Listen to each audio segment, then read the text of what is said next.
Welcome to the Arlington Street Church podcast. Founded in 1729, Arlington Street continues today as a gathering place for progressive people of faith in the greater Boston area and beyond.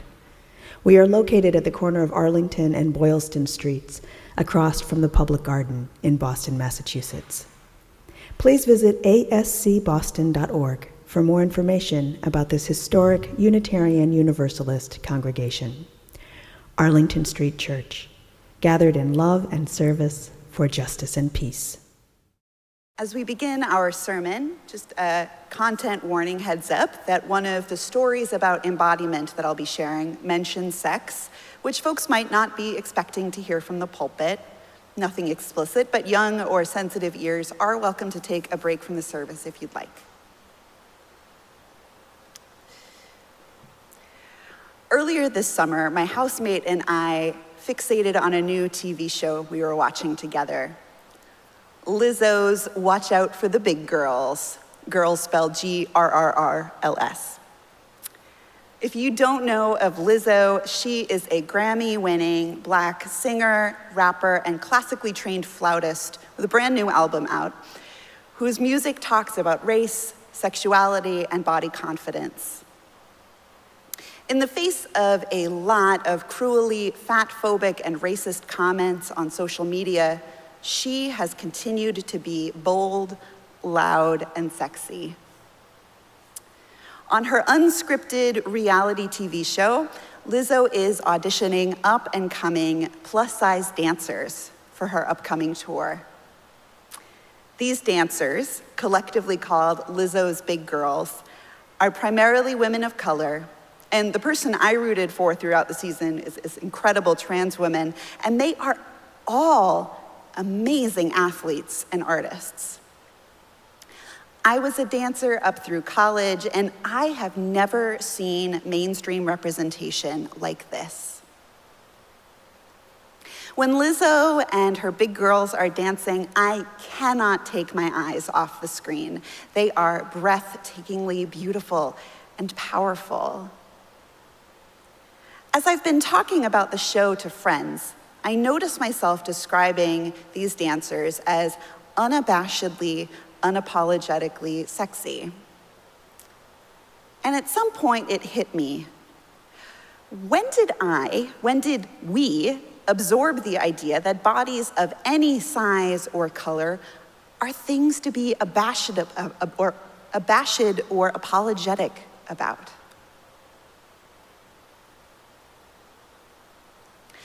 Sonya Renee Taylor is a poet who, in the summer of 2010, was in Knoxville, Tennessee to compete with her team in a slam poetry competition. Sonya was in a hotel room with her teammate, getting ready for this competition, when she uttered the words, "Your body is not an apology," for the first time. A phrase that would become a catalyst for the body positivity movement, and then the title of her book. And this is one of those books where I have underlining on every page that I've read. Sonya's teammate, Natasha, was a 30-something-year-old living with cerebral palsy, and she was fearful that she might be pregnant. All of life was up in the air for Natasha, but she was abundantly clear that she had no desire to have a baby, and not with the person who had been her occasional fling. Now, she and Sonya had a history of having honest and complex conversations with each other, and Sonya had a background in sexual health and public health service. So she asked her friend why she had chosen not to use contraception with this casual partner. Natasha responded with her truth, saying, "My disability makes sex hard enough already. I just didn't feel like it was okay to make a big deal about using contraception." Social researcher and expert on shame and vulnerability, Brené Brown, says, "If we can share our story with someone who responds with empathy and understanding, shame cannot survive."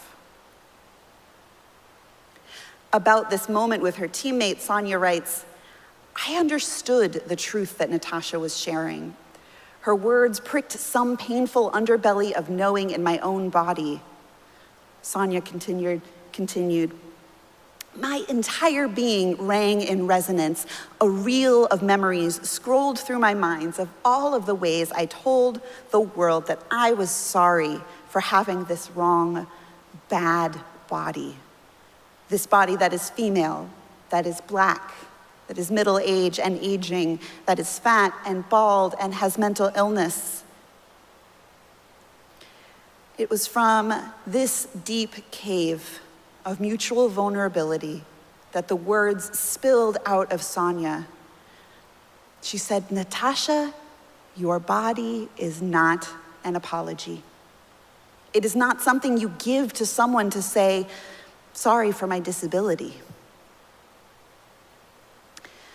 Natasha began to weep, and for a few minutes, Sonia just held her maybe pregnant friend as she contemplated the fullness of what those words meant for her life and her body. There are times when our unflinching honesty, vulnerability, and empathy will create a transformative portal, an opening to a completely new way of living. Such a portal was created that summer evening in Tennessee because as the words escaped Sonia's lips, some part of them remained stuck inside her. The words that Sonia said to Natasha in that hotel room were as much for Sonia as they were for her friend. She was also telling herself, "Sonia, your body is not an apology."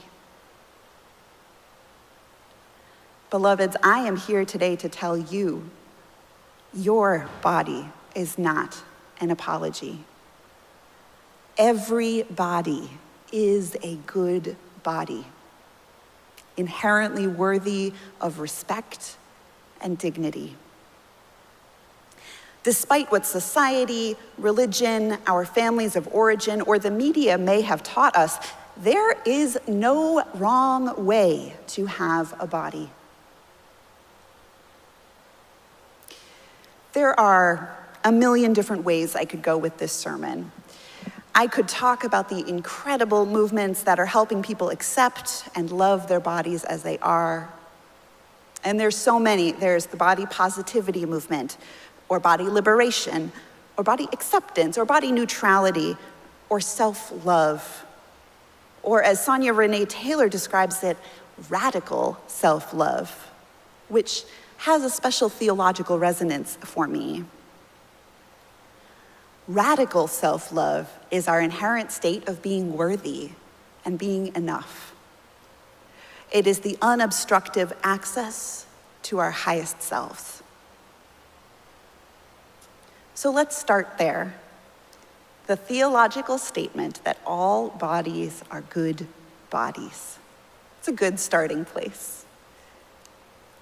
Let's work on weeding out body shame from our own self-talk, from our conversations with each other, from the way that we bring up the children in our lives. And look, it's hard, and it's pervasive. The media and our consumerist culture have worked really hard to make quite a lot of money on us thinking our bodies are not blank enough or are too blank. When we talk about anything involving weight or size, the refrain often comes up that somebody is just worried about so-and-so's health. There's a lot that I want to say about that, none of which I'm an expert on. So I'll just say that A, health is not synonymous with weight or size. And B, health is not an achievable status for everyone. If you want to learn more about these concepts, I invite you to look up the Health at Every Size movement to learn more.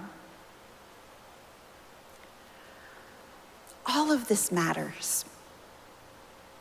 Lest these concepts be written off, or belittled as being about not hurting sensitive people's feelings, that book, The Body Is Not an Apology, offers this reflection that our beliefs about bodies disproportionately impact those whose race, gender, sexual orientation, ability, and age deviate from our default notions.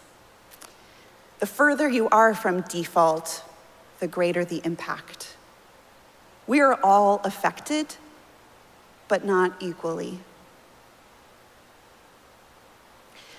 Sonia Renee Taylor expands on this, writing, "Our work must be radical if we are to combat the consistent inundation of toxic media messages, laws, and regulations seeping body shame and body-based oppression into every aspect of our society. Inequity in our government and in our healthcare systems, manipulation in our media, no matter the structure under examination, ultimately, each of us bears the personal, social, and political burden of a widespread and deeply troubling relationship with our bodies. The results of these centuries of infusing body shame into every sector of public and private life include gross inequality and disenfranchisement across social experiences, poor public health outcomes, and unjust legislation, especially impacting female, queer, and trans bodies. There's good news. The good news is that if body shame is something that we can learn, that means it's something that we can unlearn. Babies are not born with body shame. If you've ever watched a baby, they just go, "Ooh, a foot, that's neat. Can I put it in my mouth?" Hold on to that spirit, because when did each of us learn to be ashamed of different parts of our body, or our skin tone, or our abilities, or our age? When were we taught that people of your gender don't blank? We can unlearn it.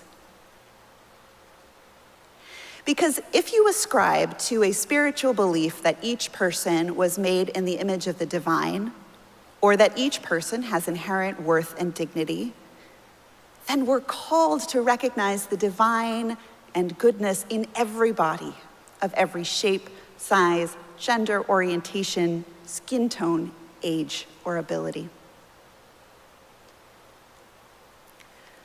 The more that each of us unpacks our own body experience, names it, and empowers ourselves to accept and love our bodies, the more that other people have permission to do the same. In her book called Divining the Body, author and speaker Jan Phillips writes, "It is through our stories that we begin to name ourselves, to say who we are under all of the social trappings, and to emerge from those trappings like a butterfly from a chrysalis. We are midwives," Phillips says, in a way, to each other's rebirth, an attempt to undo the damage that we've sustained by living in a culture that thrives on our self-hatred. It is a sanctification of our human bodies, a journey of awe and reverence.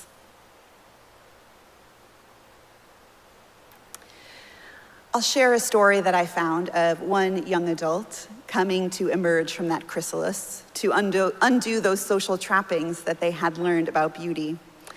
And I'm aware that most of the protagonists in these stories are on the younger end of the spectrum, but I know this is true throughout the age spectrum, and aging is its own thing. This story comes by way of an organization called The Body Positive, which is a nonprofit organization that teaches people to listen to their bodies in order to learn and thrive. Their ultimate goal is to end the harmful consequences of negative body image, especially in teens and young adults, including eating disorders, depression, anxiety, self-harm, substance abuse, and relationship violence. The Body Positive has been training educators and student leaders for more than 20 years to create body positive programs in their schools and communities.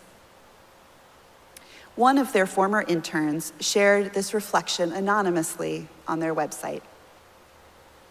This anonymous blogger wrote, "At the age of 14, I really thought I was open-minded about beauty, but the appreciation was totally cerebral.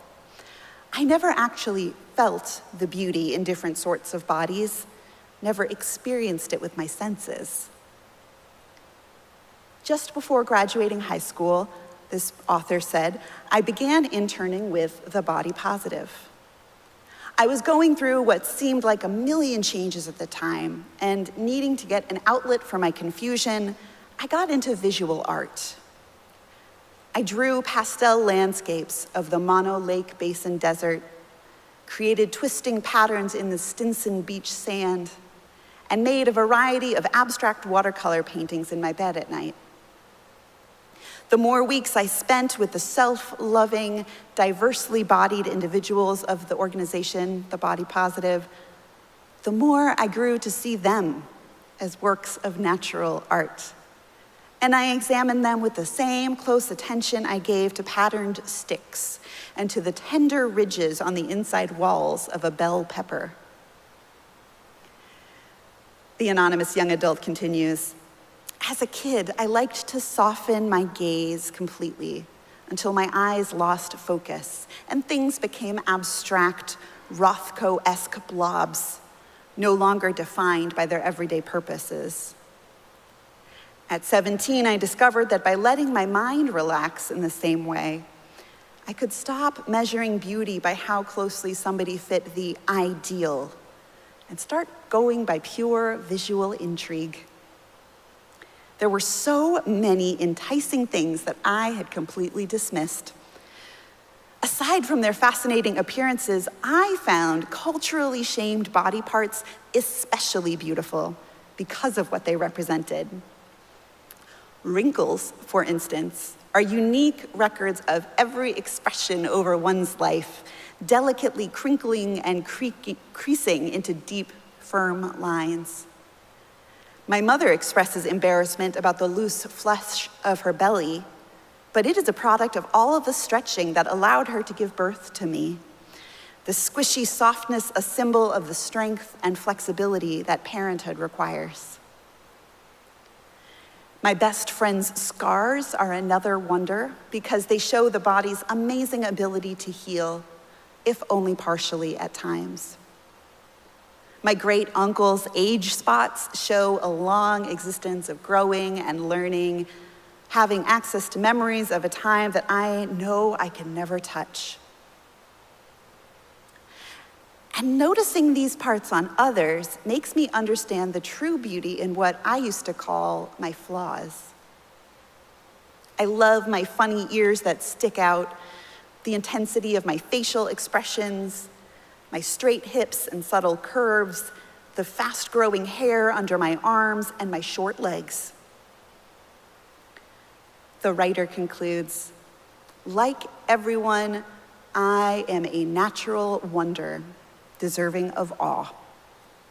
And it is so much more fun to live with this knowledge because I can actually experience the loveliness of those around me rather than acknowledging it vaguely, but with my head turned away. I see truly exciting things, and others feel delighted when I tell them what I see. We are breathtakingly beautiful when we let ourselves be." Every body is a good body, inherently worthy of respect and dignity.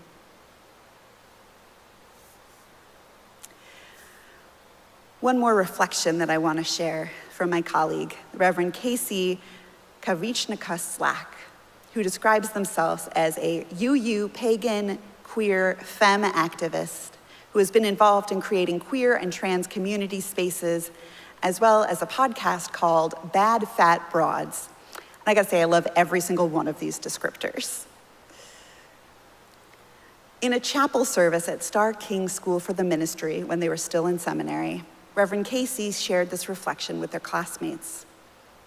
They wrote, "We talk a lot in our communities about how to be welcoming to folks from all walks of life, how to feel like a home for people who have never been home, how to be safe for people so commonly hurt by unsafe culture. And I'm so glad that we do this. But how often do we talk about coming home to ourselves? I know that for me," Casey said, "it's so much easier to be open and accepting and loving toward other people." They continue, "I have almost endless space in my heart for other people's flaws, perceived or otherwise. I love being with people who have different experiences than I do. I love what I see in others the same way I love flowers. The things that other people might find imperfect, I find beautiful. I'm grateful for their variety. And I'm the first to push back when a friend or acquaintance is being hard on themselves. I think it's my job to show up for my people in their struggles. And then sometimes," Casey says, "I don't think any of that stuff actually applies to me. I've spent years unlearning internalized fat phobia, biphobia, femphobia, and stigmatization of mental health issues, and still, some days I wake up and I just wish I could be normal, whatever that is. Some days this body and this life feel like too much. Some days I want a break from being me." I bet we've all had those days. We all have these things, the stuff that we hide as best we can and hope that nobody notices. The stuff that we were taught was wrong about us, that would make people not like us or not love us. We are fat and queer and trans and Black and brown. We're people who are chronically ill and who experience mental health problems and who interact with the world in a way different from the norm. We are people with bodies and lives that we're supposed to believe are wrong. We're told to hide or disappear, to blend the best we can, to kill off pieces of ourselves so that someone else may think we're okay. But we are okay. We're better than okay. We're beautiful. Casey invokes Psalm 139, that we are all fearfully and wonderfully made. We are stardust. We are the universe experiencing itself. We are each of us a miracle. Casey concludes with this invitation, which I share with you. Find something that reminds you of you. A way to remember on days that are hard. Listen to your favorite music, put on your favorite outfit, get up and dance. Love yourself like you love the world. Love yourself like you love God, if that's a thing you do. Be brave when you can. Be you loudly and fiercely. Make space in the world for someone like you. And know that your community has got your back. How could anyone ever tell you you were anything less than beautiful? Your beauty is abundant. Your worth is abundant. You matter so much. And if anyone tries to tell you otherwise, that you don't, that you're not, quote back at them the poet Saul Williams, who wrote, "Never question who I am. God knows, and I know God personally. In fact, she lets me call her me." Beloveds, your body is not an apology.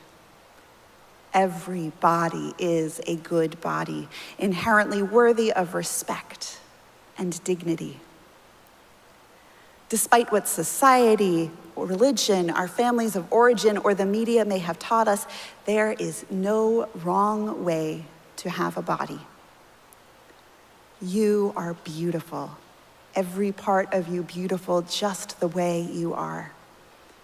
You do not need to change anything about yourself to be welcome here. Your skin, your hair, your belly, your limbs, your face, all beautiful just the way they are. You are extraordinary. Each and every one of you, different from each, and beautiful in your own beautiful way. Breathtaking. So may it be, and amen.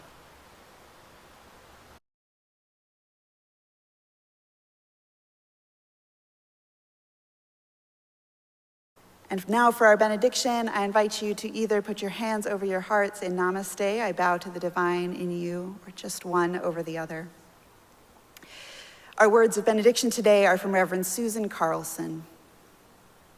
We leave blessed by our connections to one another and to the spirit of life. Walk or travel lightly that you see the life that is below you. Spread your arms as if you had wings and could dance through the air. Feel the joy of the breath in your lungs and the fire in your heart. Live to love and be a blessing on this earth. Let us keep the faith, beloveds, and pass it on. The service begins when the service ends. Go in peace. Amen.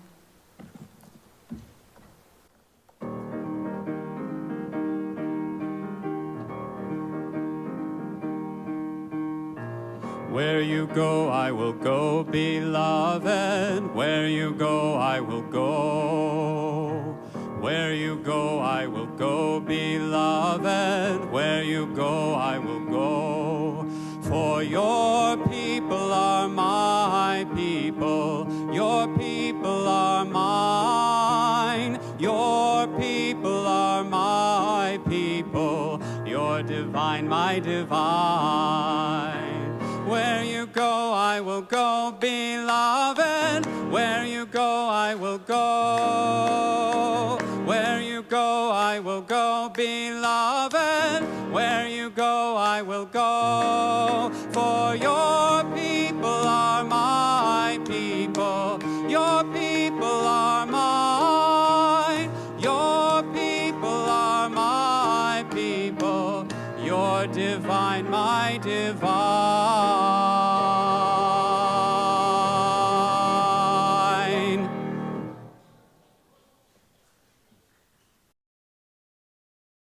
Please visit ascboston.org for more information about this historic Unitarian Universalist congregation. Arlington Street Church, gathered in love and service for justice and peace.